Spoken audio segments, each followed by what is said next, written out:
अक्सर देखा गया है कि अकेला रह जाते हैं वो इंसान, दुनिया से पीछे रह जाते हैं वो इंसान जो दुनिया को हद से ज़्यादा आगे बढ़ने में मदद करते हैं, जो दुनिया को सेवा सत्कार करने में सबसे आगे रहते हैं, जो दुनिया को राह दिखाने में सबसे ज़्यादा आगे रहते हैं और जो दुनिया को मान सम्मान पद प्रतिष्ठा देने में सबसे आगे रहते हैं। क्यों वृश्चिक राशि वालों, सही कह रहे हैं ना? क्योंकि आप लोग अपने जीवन में अनेकों ऐसे मौका जो आप लोगों को गंवाना पड़ा, कई बार इतनी बड़ी सफलता, कामयाबी, तरक्की हाथ लगने वाली थी जिससे वंचित होना पड़ा। कई बार आपके जीवन में अनेकों ऐसे सपने जो सच होते होते अधूरे रह गए। कई बार आपके जीवन में कई ऐसे सफलता, कामयाबी जो आते आते रास्ते से वापस चले गए। लेकिन अक्सर देखा गया है कि आप लोग अपने जीवन में कभी कभी खुद को अकेला महसूस करते हैं, खुद को अकेलापन महसूस करते हैं और ये सोचते हैं कि हम हमेशा दूसरों को मान सम्मान देते हैं, दुनिया को राह दिखाते हैं, दुनिया को आगे बढ़ाते हैं, दुनिया को सेवा सत्कार करते हैं, लेकिन फिर भी हमारे ही जीवन में इतने गंभीर समस्याओं का आगमन क्यों होता है? क्यों हमारे जीवन में अंधकार छा जाते हैं? क्यों हमारे जीवन पर प्रतिबंध लग जाते हैं? क्यों धन दौलत, मान सम्मान, पद प्रतिष्ठा, भूमि मकान, जमीन जथा जायदाद से हमें वंचित होना पड़ता है?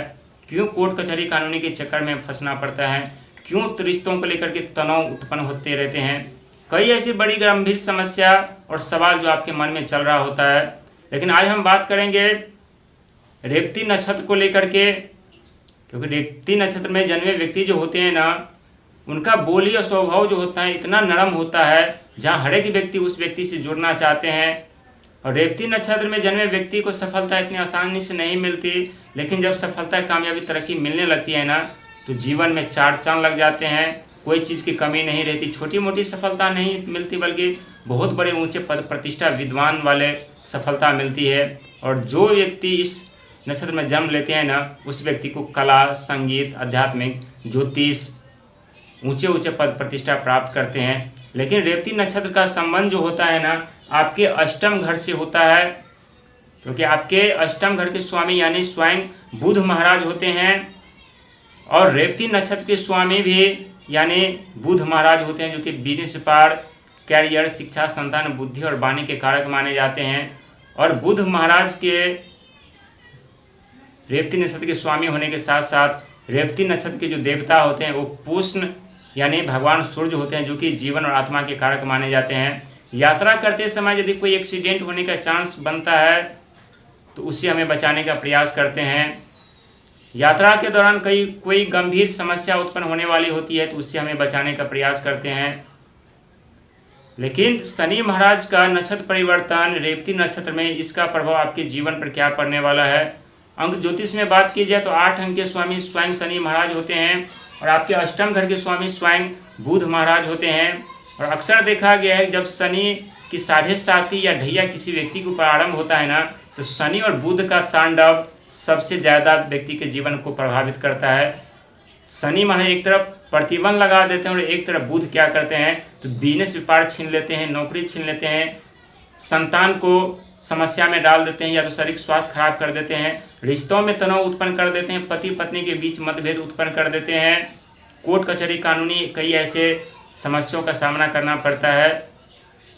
लेकिन जब आपके अष्टम घर के, खजाने के घर के, सिंहासन के घर के बुध महाराज होते हैं ना, तो आप लोगों को बुध ही आप लोगों को सिंहासन दिलाते हैं, जीवन में तरक्की, कामयाबी, सफलता दिलाते हैं, बिजनेस पार दिलाते हैं। कोई चीज़ की कमी आपके पास नहीं होती, धन दौलत, भूमि मकान, जमीन जथा जायदाद, कोई चीज़ की कमी नहीं होती, क्योंकि आपके द्वितीय घर के स्वामी कोई और नहीं, स्वयं देवगुरु बृहस्पति होते हैं। और देव बृहस्पति महाराज होने के साथ साथ आपके तृतीय घर के स्वामी स्वयं शनि महाराज और आपके चौथे घर के स्वामी भी स्वयं शनि महाराज होते हैं। भूमि मकान, जमीन जथा जायदाद आप लोग प्राप्त करते हैं, वाहन प्राप्त करते हैं, लेकिन देरी से प्राप्त करते हैं। लेकिन जब देरी से प्राप्त करते हैं तो पूरे जीवन आप लोग उसका लाभ उठा पाते हैं, पूरे जीवन उसका आप लोग मज़ा ले पाते हैं। लेकिन कभी कभी आपके कार्य समय पर पूरे नहीं होते हैं तो आप लोग विचलित हो जाते हैं, परेशान हो जाते हैं। लेकिन 17 मई से वो दौर शुरू होने जा रहा है जिस दौर में जब स्वयं शनि महाराज प्रवेश करेंगे रेवती नक्षत्र में, तो इसका असर सीधा आपके अष्टम घर यानी आपके खजाने के घर पर पड़ने वाली है। खोज, आविष्कार, आध्यात्मिक के घर पर पड़ने वाली है। राज सिंहासन, छुपा हुआ धन दौलत खजाने के घर पर पड़ने वाली हैं। और शनि वो ग्रह होते हैं जो हमें कड़ी संघर्ष, मेहनत, प्रयास करा करके हमें सफलता, कामयाबी दिलाते हैं। लेकिन बुध वो ग्रह होते हैं जब अचानक से हमारे जीवन में बिजनेस पार्ट चलने लगे तो हमारी ज़िंदगी उन्नति की तरफ रफ्तार पकड़ लेती है, प्रगति की तरफ रफ्तार पकड़ लेती है। इस समय आप लोग महसूस कर रहे होंगे बिजनेस को लेकर के, व्यापार को लेकर के, नौकरी को लेकर के। यदि नौकरी कर रहे हैं तो कार्यस्थल पर समस्या उत्पन्न हो जा रही है। जो कार्य कर रहे हैं वो कार्य खराब होती हुई नज़र आ रही है। आप बार बार अच्छा करने का प्रयास कर रहे हैं लेकिन कोई ना कोई ऐसी मिस्टेक हो जाती है जिसके कारण यहाँ पर तो बातें सुननी पड़ती है, या बिजनेस कर रहे हैं तो नुकसान उठाना पड़ता है। वहीं चौथे घर पर राहु महाराज की दृष्टि, अचानक से एक ऐसी खुशखबरी मिलती है जहां आपको ऐसा महसूस होता है कि अब हमारे कार्य बन जाएंगे, अब हमें सफलता, हमारे सपने पूरे हो जाएंगे। लेकिन अचानक से ऐसी खबर मिलती है कि नहीं, थोड़ा वक्त लगेगा, समय लगेगा।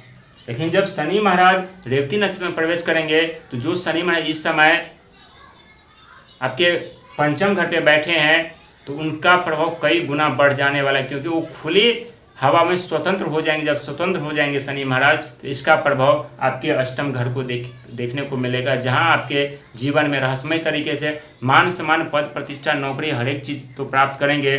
लेकिन 3 ऐसी चीज़ जिस पर आप लोगों को नियंत्रण रखने की जरूरत है। रेवती नक्षत्र के स्वामी स्वयं बुध महाराज आपके अष्टम घर के स्वामी और मीन राशि के अंतर्गत आते हैं। तो उस घर के जो स्वामी होते हैं, मीन राशि के स्वामी स्वयं देव बृहस्पति महाराज होते हैं, और आपके पंचम घर के स्वामी स्वयं देव बृहस्पति महाराज होते हैं। देव बृहस्पति महाराज के पास से आप लोग बिजनेस, व्यापार, कैरियर, शिक्षा, संतान, हर एक चीज़ आप लोग प्राप्त करते हैं। साथ ही आपके द्वितीय घर के स्वामी स्वयं देव बृहस्पति होते हैं, जिसके कारण आप लोगों के जीवन में धन, दौलत, तरक्की, कामयाबी अपने बुद्धि और अपने दिमाग के कारण लाते हैं और अपने जीवन में राजाओं की तरह जीवन जीते हैं। यानी शनि महाराज का नक्षत्र परिवर्तन यानी आपकी किस्मत का परिवर्तन, आपके भाग का परिवर्तन, आपके भविष्य का परिवर्तन। लेकिन खुद पर और ईश्वर पर विश्वास रखिएगा। कोई भी कार्य करने से पहले अपने कर्म को आगे रखिएगा, क्योंकि एक कर्म ही ऐसे होते हैं जो हमारे जीवन में बड़े से बड़े प्रलय को भी मात दे करके हमें बचा कर ले आती है, हमारी रक्षा करती है। हमारे जीवन में कोई भी ऐसी गंभीर समस्या उत्पन्न होने वाली होती है तो उससे हमें बचाने का प्रयास करती है। और कहते हैं व्यक्ति के जैसे कर्म होते हैं उस हिसाब से शनि महाराज फल प्रदान कर देते हैं। अच्छे कर्मों का अच्छा फल और बुरे कर्मों का बुरा फल। यानी आपके जीवन में जो कर्मों का फल अभी तक नहीं मिला था ना, वो कर्म का फल अब तेजी से मिलना आरंभ होगा, क्योंकि वो रेवती नक्षत्र में रहेंगे। और रेवती नक्षत्र चक्र के 27वीं सबसे अंतिम नक्षत्र मानी जाती है। और इस नक्षत्र में रहेंगे तो यहाँ खुद देखेंगे कि आप लोग खुली हवाओं में राहत की सांस ले पा रहे हैं, खुली आसमानों में उड़ पा रहे हैं। लेकिन दिखावे से दूरी रखिएगा।